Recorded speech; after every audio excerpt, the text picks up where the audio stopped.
Do të flasim tani për shpërthimin e ndodhur në makinën e prokurorit Arjan Muça. News 24 ka zbardhur detaje, ndaj do të lidhem me kolegen Klodiana Lala për të mësuar më shumë. Klodi, përshëndetje. Atëherë, së pari çfarë kanë fiksuar kamerat në vendin e ngjarjes?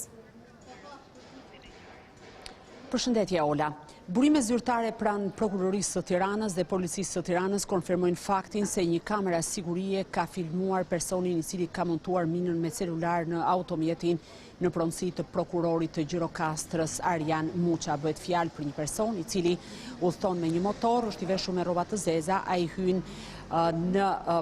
katin -2 të parkingut në një qendër tregtare, qëndron vetëm pak sekonda pranë automjetit ku monton minën dhe më pas largohet. Këto janë detajet të cilat janë siguruar nga grupi hetimi dhe po punohet për identifikimin e këtij personi, edhe pse nga të dhënat paraprake nuk rezulton që motori të ketë patur targa dhe të jetë fotografuar apo filmuar nga kamera të mëtejshme. Megjithatë, ato prap hetuesit kanë tashmë një identikit të personit i cili ka montuar minën me celular. E qartë, janë gjetur prova të tjera, Klodi, në vendin e ngjarjes? Burimet besuara pranë grupit të hetimit konfirmojnë për News 24 se në vendin e ngjarjes është gjetur një bateri celulari që ka nënkupton sipas hetuesve se mina është shpërthyer përmes celularit. Sipas hetuesve, kjo do të jetë edhe një provë fort me qëllim për shkuar drejt identifikimit të autorëve. Ajo çfarë hetuesit besojnë ka të bëjë pikërisht me faktin se personi i cili ka montuar bombën është një person i cili e njihte mirë zonën dhe nga ana tjetër e ka patur mjaft të qartë se në cilin automjet do ta montonte atë, sepse nga sekondat e pakta që ai shfaqet në katin -2 të qendrës tregtare pranë në parkim, është i qartë që i drejtohet automjetit dhe e ka patur të qartë shënjestrën sipas tyre, edhe pse për hetuesit është për momentin ende e paqartë nëse sulmi i drejtohet prokurorit i cili aktualisht është i komanduar pranë Këshillit të Lartë të Prokurorisë dhe bën vlerësimet për gjyqtarët dhe prokurorët të cilët kalojnë në sitën e vettingut, apo bashkëshortes së tij e cila ushtron detyrën e gjyqtares në gjykatën administrative të shkallës së parë. Cilat janë në fakt, po shohim edhe pamjet nga vendi i ngjarjes, pasojat e shpërthimit në makinë dhe dëmtimet që ka shkaktuar ai shpërthime dhe te makinat që kanë qenë ngjitur me makinën e prokurorit Muça. Ndërkohë, cilat janë pistat ku hetohet, Klodi, aktualisht? Lidhur me dëmet e shpërthimit, Ola, hetuesit flasin për një sasi të vogël lënde eksplozive, përderisa sipas tyre atentatorët nuk kanë patur qëllim vrasjen e prokurorit apo bashkëshortes së tij gjyqtare, por kanë patur si qëllim të paralajmërojnë ato. Kjo nisur nga sasia e vogël e shpërthimit, e cila ka shkaktuar vetëm dëme materiale në pjesën e përparme të automjetit, ndërkohë që sa u përket automjeteve të tjera nuk ka patur dëmtime apo të lënduar për fat të mirë në njerëz. Duhet theksoj, Ola, që dhe të bëj më saktë një itinerar të lëvizjes së automjetit përpara se ai të shpërthente. Sipas të dhënave hetimore, rezulton se automjeti në fjalë përdorej kryesisht nga Gentiana Muça, bashkëshortja e prokurorit. Ditën e ngjarjes, ajo është ngritur në mëngjes, ka shoqëruar bashkëshortjen e saj pranë Këshillit të Lartë të Prokurorisë, më pas është drejtuar për zonën e Laprakos, konkretisht afër spitalit ushtarak ku ndodhet edhe gjykata administrative, dhe pasi ka përfunduar detyrën e saj pra orarin zyrtar, është rikthyer sërish në Këshillin e Lartë të Prokurorisë, ka marrë bashkëshortin dhe prej andej ka ndrekuar në zonën e stadiumit Dinamo. Më pas bashkëshortët kanë vajtur në banesën e tyre dhe automjetin e ka marrë djali i tyre 19 vjeçar, i cili sapo ishte pajisur me patent. Ai ka lëvizur për afro 1 orë gjysmë, mbas edhe 2 orë në rrugë të ndryshme të kryeqytetit, ka ndaluar në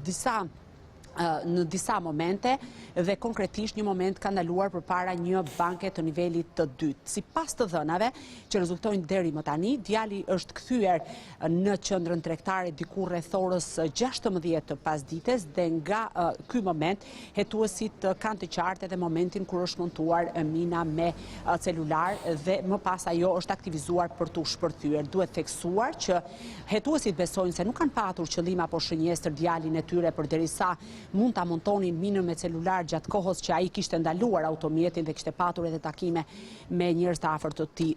me miq të tij, dhe në këtë kuptim sipas tyre ka qenë target qifti i bashkëshortëve, që sikur se thash, njëri është prokuror dhe tjetra është gjyqtare. Sa i përket pistave të hetimit, sigurisht që Arjan Muça ka deklaruar përpara hetuesve se kjo lidhet me detyrën e tyre, por nga ana tjetër edhe bashkëshortja ka dyshime që sulmi mund të vijë për shkak të detyrës. Duhet theksuar që në pjesën ndërmuese këta automjet e përdor dhe bashkëshortja e prokurorit dhe për momentin sytë e hetuesve i janë drejtuar tek dosjet që ajo kishte në duar për tu shqyrtuar. Dhe është pista më e fortë që ky sulm mund të drejtohej edhe pse në fakt për qifti në fjalë nuk ka patur asnjëherë aludime për korrupsion, përkundrazi, sipas të dhënave paraprake rezultojnë pa probleme të kësaj natyre. Arjan Muça, duhet theksuar, ka punuar për një kohë të gjatë si oficer i policisë gjyqësore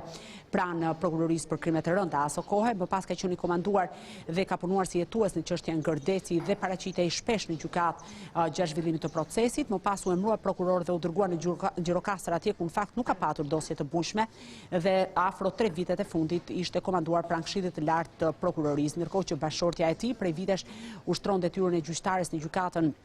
administrative në Tiranë, më herët ka punuar në qarkun e Lezhës po si gjyqtare. Megjithatë, deri më tani është e paqartë, por fokusi më i madh po vihet tek puna e bashkëshortes. E kuptoj, ka një reagim ndërkohë Klod nga KLP, nëse po, çfarë përmbajtje ka?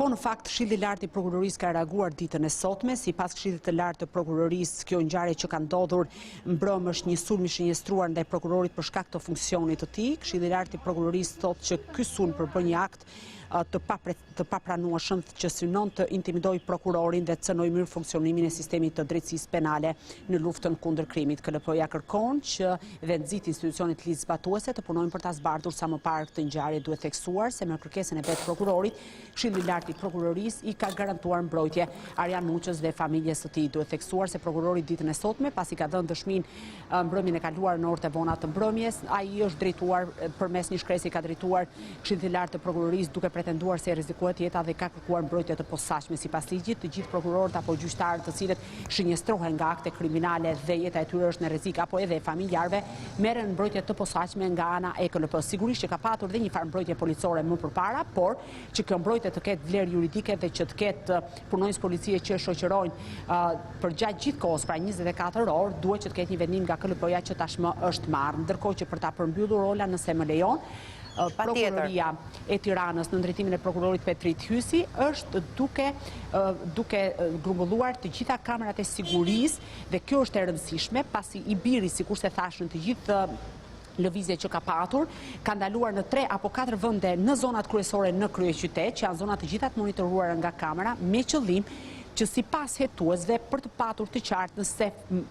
personi me motor i cili ka montuar minën me celular e ka ndjekur makinën dhe nëse ndodh që ai mund të ketë bërë gabime, pra nëse kjo konfirmohet dhe ai mund të ketë bërë gabime të natyrës që mund të ketë hequr kapelen apo të ketë zbuluar fytyrën, mund të jetë kjo një shpresë shumë e mirë për hetuesit dhe një e dhënë që mund t'i dërgojë ata drejt zbardhjes së kësaj ngjarje të rëndë që në fakt kanë shënjestër një prokuror të Republikës dhe gjithashtu një zyrtare të